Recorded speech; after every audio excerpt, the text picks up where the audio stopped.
Permanent হয়ে গেল এখন পর্যন্ত, এবং সেটা 10 বছর পরে বাতিল হয়ে যাওয়ার কথা ছিল।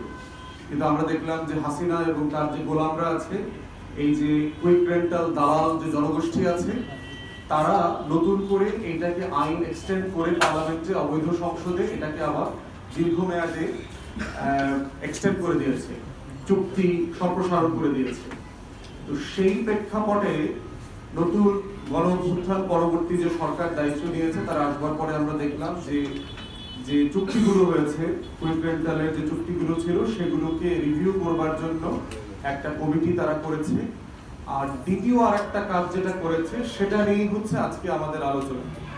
সেটা হচ্ছে যে সারা দুনিয়াতে আপনারা দেখছেন যে উষ্ণায়ন যেটা হচ্ছে, গ্লোবাল ওয়ার্মিং, সারা দুনিয়াতে জলবায়ু পরিবর্তন হচ্ছে। এটার একটা বড় কারণ হচ্ছে মাটির নিচে যে খনিজ সম্পদ আছে, যেগুলোকে আমরা ফসিল ফুয়েল বলছি, তেল, গ্যাস, এগুলো পুড়িয়ে বিদ্যুৎ উৎপাদন করবার মাধ্যমে যে ধোঁয়াটা তৈরি হয়, এই যে পলিউশনটা